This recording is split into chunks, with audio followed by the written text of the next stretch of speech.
the name of your program correctly? Absolutely. Okay, because I think you're too afraid to say that I mispronounced it wrong. No, you was right on. Computer's on. Spot on. Okay. Spot on. I'm so happy to see you. I loved reading your stories, and they are inspiring. And PK, it's nice to have you back. Thank you for having me. Why did you decide a volume 2 was needed? I think it was needed because we're always hearing so many great stories of women that are doing awesome things. And Volume 1 was such a success, I wanted to bring another group of men to come in and share their stories. So many men live their lives and their stories aren't told, but each of the gentlemen in the book, I think they can speak for maybe 1,000 different gentlemen that can share the same story. So we just wanted to just send that out to the world and let them know, look, you may struggle, you may go through tough times, things may be challenging for you, but there still is a path for you to succeed in life. Yeah, and I want to celebrate your story as well. Suited for Success, we're always happy to talk about what it is that you do and how many young men's lives you have helped change. Tell me a little bit about where you are. 8,000? Yeah. Right now we're about at 8,800 individuals for That Suits You. You know, we're collecting suits and ties and we're giving them to these individuals for prom, graduation, men coming home from prison to get back into the workforce. We're so excited to be able to do this work because there's so many men that are in those tough situations where maybe all they need is a suit or all they need is training or all they need is a mentorship or help. And we're in that position to be able to do that. So I'm very excited about the work that we're doing. Looking forward to doing even more of that work. And thank you for having us to talk about it. Yeah, and I think this is also part of that work. Correct. Helping these men to share their stories. So Definitely. who are we going to put on the hot seat here now first? All right, Frank, since you're sitting in the center. Okay. I loved reading about your story. Thank you. And it was wonderful hearing you talk about your grandfather. Yes. Why was he such a big influence in your life, and how did it get you to where you are today?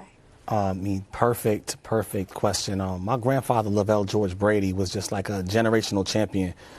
He was the first man I knew as a father from when I was a child, and he raised me up.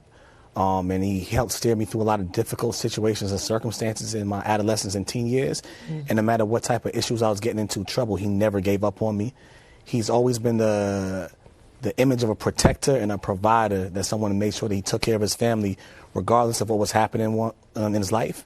And when crisis came knocking at his door, he never bent, he never folded. He stood in the face of crisis and carried our family for years, for generations. And what I love about the story is that you talk about how in the face of a hurricane, you were able to be that for your grandfather and for your family. Yes. Talk to me a little bit about that story. Obviously, you can't tell me the whole story. Of course not. Yeah, it was 2017. I had just came from a conference from Black Enterprise. Hurricane Irma was bearing down on South Florida. My grandfather at the time was 93 years old. My mother and my uncle were there, and my grandfather was in a vulnerable position. And I had the choice to either leave Florida or stay in Florida, and I chose to stay. And I would have to now start to fight to get my grandfather to understand maybe he had to vacate the premises because it was a Category 5 storm at the time. And it was just in that time period where I had to not worry, regardless of everything that was happening in the media with how crazy the storm was looking, and it destroyed Barbuda and Puerto Rico on the way.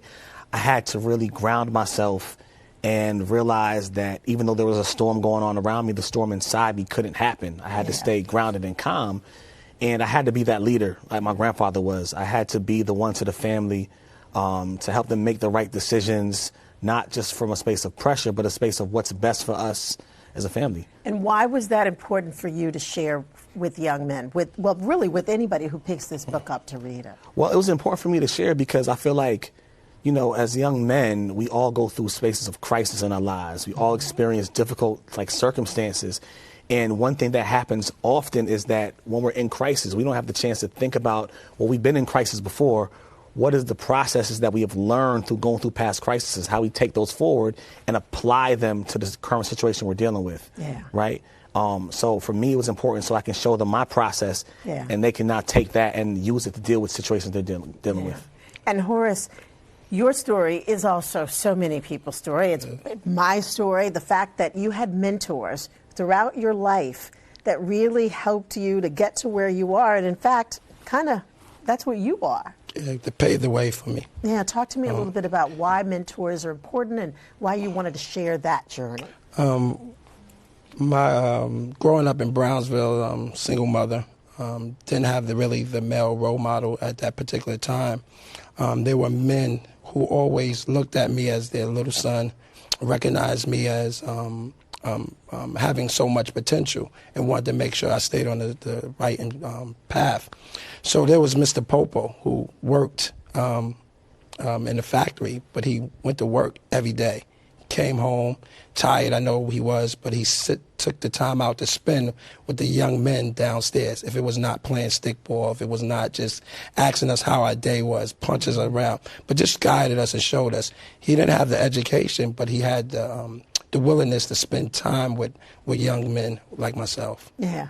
And look, I think people like that from reading your story came up in your life. They led you to the next job, even if when you didn't see it. Why is that important to share with young people as they journey to wherever they're going? Because most of the time we overlook people like that. We don't see that they're God-sending people to us. We don't recognize those individuals until it's too late. I always want to recognize those individuals and let them smell their roses now. Not talk about them at their homegoing services, but be able to let them know the impact they had on my life and the importance that they played. Sometimes that beats finance, that beats money. It's just hearing that you played a role in somebody's life and paved the way to their success. And I'm going to ask the two of you, have you read other stories in the book? And did you recognize your own life or some of the lessons that the other gentlemen in the book had to share? I read one, the title that caught me was, and we were talking about it in the green room, There's some was good titles. the 30-year-old boy, right? And I think sometimes... I think I may have dated that guy.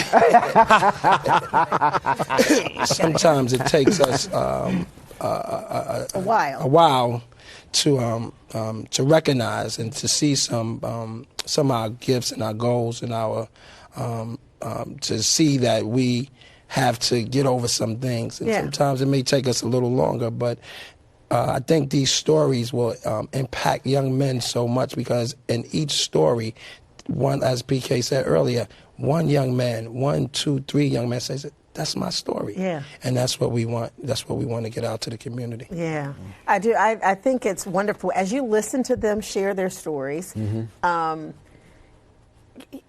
you feel that you made good choices? Yeah. And was it difficult to just, whittle this down to, 25? It wasn't difficult, because once I read it, it's like something resonated within me. Like, this is a fit. This flows with what we're doing. Yeah. And just hearing them talk about it gets me emotional, because this book allows them to put that in paper. So many times they say men don't speak, men don't read, men don't do. And here we are, 25 black men coming together and doing this and sharing their stories and putting it down for the world to read and see. It's just amazing to me, because these stories are true. These men are transparent. These stories are powerful, they're motivating, they're inspiring, but it's coming from us, and we're talking and we're sharing, and we want the world to listen to us. And the book is Suited for Success, Volume 2. Volume 2. And where can we find it? They can go to my website, www.thatsuitsyou.org, or they can go to Amazon, and it's wherever books are sold. Yes. All right.